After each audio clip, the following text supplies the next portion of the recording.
I wanted to respond to a Runeslinger. First, I want to thank you very much and give you credit for very well thought out, very logical, dare I say, dispassionate overview of this rather extended, but I think very creative and very expressive idea about fudging dice, player agency, GM fiat, and the role of dice and the rules in the game versus a storyteller system. I've kind of placed myself on the opposite end of this, and so I want to thank you for your video response and for offering me the opportunity to, I don't know, I guess you could say, kind of be like the nemesis of this situation. So, and I wanted to give it its due. I did see the video. I didn't want to respond with a comment because I think I had too much to say, and I think the video response too will encourage and enhance and allow people to see both sides of the view of this particular thread. I will say that what this has made me think about as the role of the dice and the rules in the game are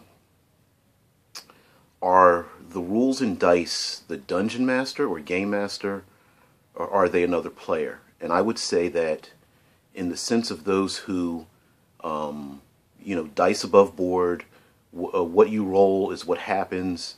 The people who decide to roll the dice and tell story afterwards as opposed to beforehand, utilize, in my opinion, the rules as the dungeon master. And I know I'm simplifying this. Of course, I'm going to place Runeslinger's video link below this. He's far more eloquent than I am. But in that instance, although there is a person running the game, both the game master and players, from before the start of play, during character creation, as the game goes on, no matter how it comes out, the dice tell the story. There may be situations where characters die sooner than the players would like. There would be situations where the person running the game, the game master or whoever, wanted a particular scene to play out. But in essence, how I feel those players play is that they do not come into the game with baggage, with a preconceived notion as to how things should run, how they will run, and an expectation that they will achieve a particular storyline, pattern, the rise and fall of pacing and climax, that they are open-minded enough and organic enough in their playing and thought processes that the pacing of the game, the way the story is run, is that the dice fall as they may, and as those dice fall, it is the responsibility of the game master and the players to take the point that this is where the story changes. Almost like writing a story amongst a group, and each person writes one line. And as that story is passed around, for good or bad, each person then takes their turn, and that the dice, in their way, becomes the dungeon master and says, no, the next time the dice are rolled, this is how the story proceeds. And it is both an acceptance of the game master and players, and a challenge as well when the dice are telling a different story than those who come to the table with a particular mindset in play. Now, on my side of the table, as very much a storyteller, game master, flame tender, however you want to place it, I believe that the dice, I'm taking the side that the dice are another player at the table. and that those that come to the table do have an expectation of what things will be. I'm going to tie in the another thread about rolling 3d6 and going down the line as well. And the reason for players who do that are saying, I'm not coming to the table to say I want to play a wizard. They're coming to the table saying, I'm going to roll the dice, and those dice will tell me what my story will be. I will be challenged to create a character, play them in this game world, and trust in the fact that those that play in this game world, other players, the game master themselves, will be fair in their assessment and challenge the creative process. And so, for a storyteller using dice as another player, what this means is that in a very metagame kind of style, for example, you have a group of players, they all are given a choice of going to the east after the enemy and tracking the enemy down, or going to the west and going back to their hometown to defend it against evil, let's say. So they're given the choice. Do we go east or do we go west? And in a metagame sense, the players around the table will kind of decide, like, you know what, it doesn't make sense to split the party. We will all decide to go one way or the other, even if it means that the paladin and the assassin have to work together in this method. Now, of course, some players will go, well, my assassin would never go with the paladin, or my paladin would never go with that assassin, and it would split the group. But as a cohesive story, as a metagame kind of thing, in many ways, that player will be overridden. In the essence of, for player continuity and for game continuity, we're all going to travel together roughly as one group on one set path. And if we decide as a group that it warrants splitting a story, maybe one player isn't unable to show, so we'll talk about another player's story, then we'll go that direction. In a storyteller group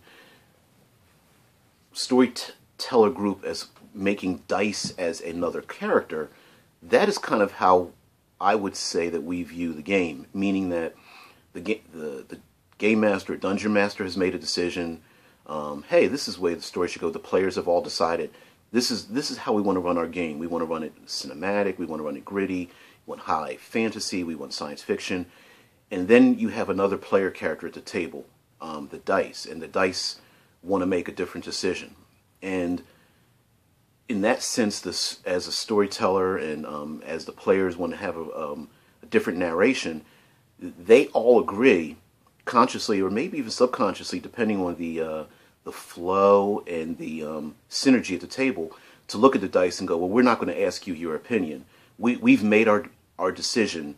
We are not going to have the dice put their opinion into it, because we don't know, or we're pretty sure that one way or the other, those dice are going to make up their own mind, and it may not be synergistically what we would like. So an example with the party going left or right, or east or west, the game master goes, hey guys, it doesn't matter what you decide. If you all want to go east or west, that's fine, but logistically, please don't split the group. The group says, you know what, you're right. But if there were a die roll involved, okay, which way do I want to go? And each player then rolls a die. Now that die, those dice are telling the table what to do. And in the storyteller group, and I know that's not exactly how it would work, but I'm just using it as an example, that the game master and players are saying, well, we're not even going to ask the dice their opinion, because once we ask the dice their opinion, we're probably going to there is a chance that we will have to overrule what those dice say. And maybe this is because over the years, so many games have players and game masters come to the table with an agenda already set. I'll give an example. Call of Cthulhu, that there will be a horror element to it, that is accepted that the players will be trapped and confined, maybe, that there are the horror element that they will not be able to fight off, that they will be scared and their players will go insane or die. And part of that acceptance from a storyteller's point of view would be that there is some genre hand-waving that the players know they will be in danger, and they know they will be fighting against the kind of evil that they will not be able to overcome. As opposed to letting the dice roll as they may, there may be players who go into that genre and go, well, scared or not, my player is going to make this decision. I am not going to be trapped in the, the dungeon or something. I'm going to fight my way out of it. I'm not going to follow the genre, the necessities of the genre, and accept those necessities of the genre. I'm going to push the limits. Another thing that made me think about the dice as Dungeon Master versus the dice as another player is that, of course, there are downsides to both. What I see as a downside to the dice acting as the Dungeon Master is that it limits or has the potential to subvert player creativity. So an example would be you have a intense scene where the player has a story arc, and their loved one is being held by a villainous person with a knife to their throat. The players arrive. The villain slices the throat of the loved one. One of the players runs over to their loved one, kneels down, cradles their loved one in their arms as their warm blood spills over their arms, and now you have a scene where that player wants to play it out. Now, from the dice point of view, let's assume you roll initiative. There's many enemies around. There are the player characters.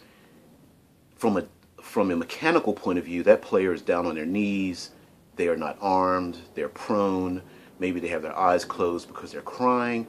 They are a target, and it would behoove the game master to say, well, I'm going to go after the easiest target. They're easy to hit. I could backstab them. I could do, I have a bonus to crit or something like that. And the player is trying to engage in a dramatic scene, but the dice don't care. And so some players would assume to say, well, wait a minute, I decided to put my character in a precarious position. Those players that accept the dice as they fall would go, well, I'm putting my character in a precarious position. If they get hit, they get hit. I know that the truth of my character's actions would make them do this. If I get hit and die, that's just part and parcel of the game. From a storyteller point of view, and that would be as dice acting as DM, by the way.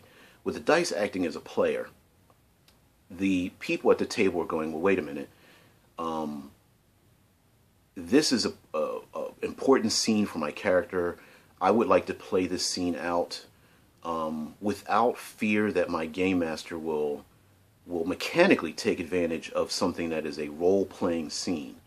The player says, I'm not going to roll an initiative, or I specifically, for my quote-unquote combat action, I'm going to grab my loved one, kneel down, cry, let their blood flow from my arms, and just be overcome with grief for my quote-unquote combat action. From a storyteller's point of view, although it would make sense to go after that character, to strike them when they are their weakest, to take advantage. The enemy would do that. From a storyteller's point of view, we'll say, wait a minute, this is the point in the story where the player is deciding to do something to add to the flavor of the game. I will not take advantage of it. Maybe I will give an opportunity for maybe another player character to intercede, to make a roll to get closer, not to use, hey, well, you can't take a 5-foot step to get close enough. No, that player character will be snuck up on. I have the mechanical advantage, and take them out. From the storyteller point of view, maybe the game master and the players have decided to say, wait a minute, the dice are just another player character. We're going to overrule you and allow this opportunity for that player to play out their scene and not take advantage. and not roll to have the enemies go after them. Just for maybe one combat round, maybe two. We are going to, for this one player, their combat is to role play their character, to allow them to go into a soliloquy, to express the loss that they had and their anger and such. And for the rest of us, we are going to roll our mechanics. We're going to roll initiatives. We're going to fight off. We're going to role play some words that are exchanged with the enemy.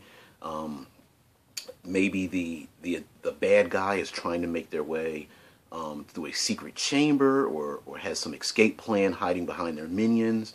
We are going to roll our mechanics, allowing the quote-unquote dice as a player to activate then, but as a group, we're going to decide organically that no, that player should not be taken advantage of. And for good or bad, that's the kind of thing that I see, that's how I perceive the, this thing about one side being better or worse than the other. Role-playing is strangely as a game, pulls out some of the more emotive parts of us and strikes something. And I really appreciated Runeslinger's video, because I did feel that he had a, maybe despite himself, had an emotional, allowed himself to express some emotion about it. And I think I really appreciated that. One of these days we'll probably game together, because from the get-go, he's made posted some comments on some of my videos, and I've really appreciated his opinion. And I love the fact that we kind of taking opposite sides, if you will. I'm going to end this with one of my favorite movies, Empire Strikes Back, and tell you, expressing it as a game master's point of view, as to how the dice are used. Dungeon Master versus Dice's Dungeon Master versus Dice's player. In the beginning of Empire Strikes Back, there's a scene where young Luke Skywalker is riding on his tauntaun and misses his perception roll, gets snuck up on by a snow beast or yeti or something, and gets smacked in the head and taken out. Very easily, in dice-wise, a player character could, miss their perception roll. You have a creature that has extra stealth bonuses. Character rolls their perception. Oops, they just rolled a very low roll or a fumble or something. Game Master rolls the hit, crits on that character, character's dead. And there are many players that would who play where the dice are the Dungeon Master and go, well, first 10 minutes of the game, random encounter, character's dead, oh well, the other players are going to have to go on without me. I'll just roll up something new. Just completely accept that as the storyline, for good or bad. But there are others, game masters and players, who have maybe decided beforehand, we want to explore a story. Maybe the game master has already said, hey, listen, your Luke Skywalker character, I have a great storyline for him. I know you said you didn't want to know anything about his background, that he was just a farm boy. I have a great storyline that we want to explore. And we've gotten one game into it. You're like 3rd level now. Last game, you were 1st level. You got to destroy the Death Star. Okay, we're going to continue that storyline. I'm glad we all got together. Let's roll a random encounter. Random encounter kills your character, right? The dice basically say, like, you've all your hit points are gone.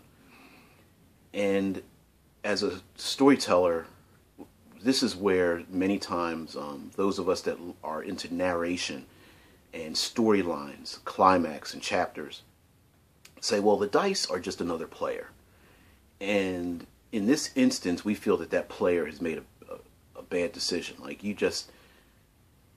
this has nothing to do with the story. Yes, the character is dead far sooner than we wanted. The game master has invested time for that player to create a storyline. That player themselves had wanted to, get a little further into the storyline. Why can we not develop into that? Is that DM fiat? Yes. Is that just some game, the Dungeon Master, Game Master just making a decision despite what the player wants? Not necessarily. Most of the time, in a narrative-driven games, the players and the storyteller are all on the same page. They accept the fact that there may be some hand-waving of the dice because the dice act as a player, and in this particular instance, we feel the dice, made a decision in the game that affected every other player in the game, and we don't like your opinion about it. Well, in that instance, me as a game master would go, okay, well, I'm going to break the scene. I'm going to go to whoever's playing Han Solo. You're going to make some rolls, okay? There's some perception things, maybe give some last chance to save the character. That doesn't work. We go back to the scene with the player character, and I say, okay, you wake up with minimal hit points, your head hurts, your feet are stuck in the ice upside down, and your power sword is laying only mere inches from your fingers, and you can't grab it. Here, we're going to grab some dice and roll for your special ability that you've just found out. We're going to call it the Force, okay?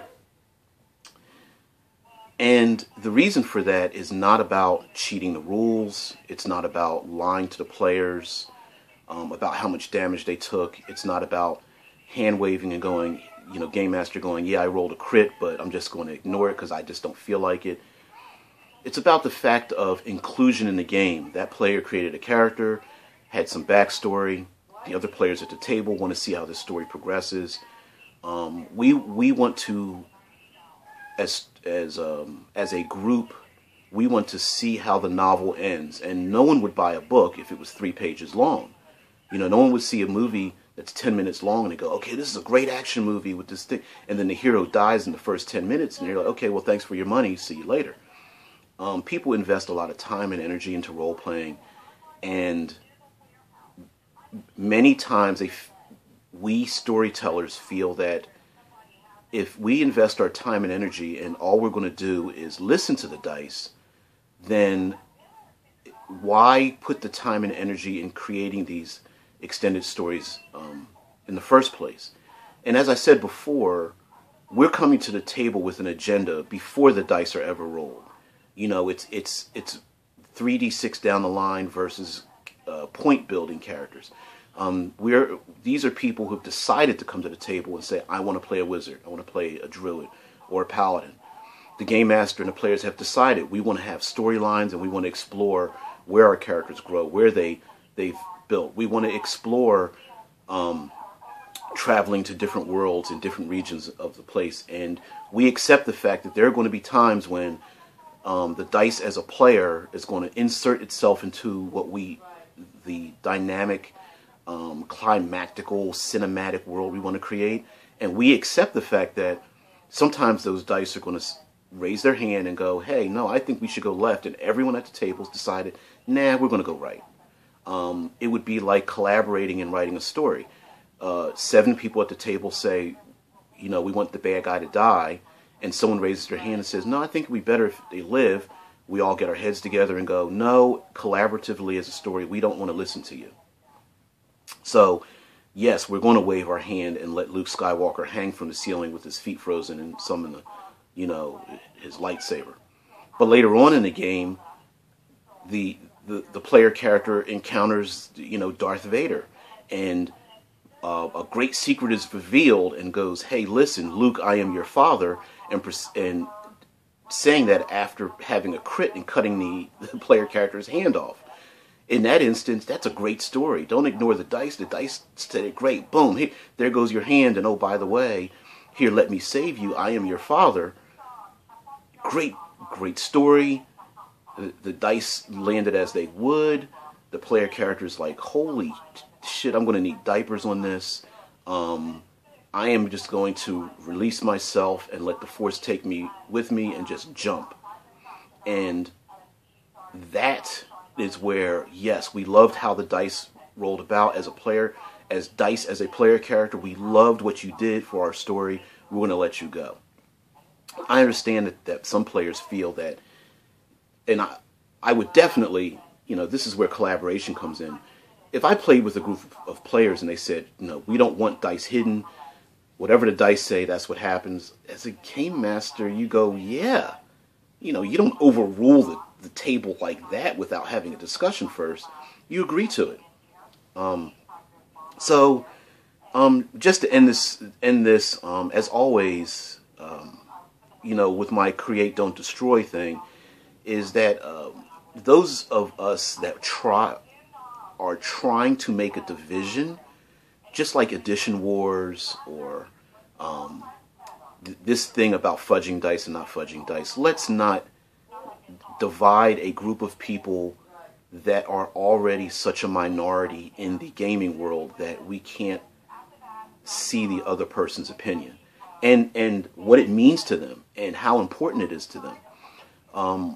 But at the same time, understanding the motivations behind it and maybe even trying new things, just like trying new games. I know there's plenty of players who love the dice that don't like games where there's no die rolling, or the characters have points or bennies or fate dice or whatever, fudge dice, whatever you want to call it, that completely change the elements of the game. There are many players who hate that. That is their right and their opinion, and those are things that I believe that you should respect. But creating a division and saying, well, I don't like that, therefore it's wrong, I think is destructive. It's destructive to the role-playing experience and the gaming community in general. I just say, you know, respect where they come from. All of us have had different positive and negative effects of the game on both sides. I'm sure there's many players who hated it when DMs would lie to them about roles, would change events that they felt should have flowed a different way. You know, there are game masters out there who are overlords and maybe they're insecure and they use role-playing to overlord over other people. I don't like those kind of people either, because they ruin the role-playing experience for those that just want to have a fun way of doing things. So, in short, I know I've gone very long. I hope this sheds some light on the other side of the dice fudging and such. I probably am guilty of sparking a division, so that doesn't make me an innocent either. But as always, I try to sign off with create, don't destroy. I almost feel like I want to quote-unquote destroy my own video and delete it, but that wouldn't be right to those who've responded and wouldn't be honest with myself for having done so. So appreciate, again, Runeslinger for the video that he had. I'm glad you posted it. This is my counter to it. In summary, dice as dungeon master or game master versus dice as a player. And that's how I see the two camps and how you feel about them. So as always, comment, post, for or against, and thanks for your attention. If you've made it this far, you're pretty heavy into it. So love you guys, and I love all the support out there. Have a good one. Happy gaming.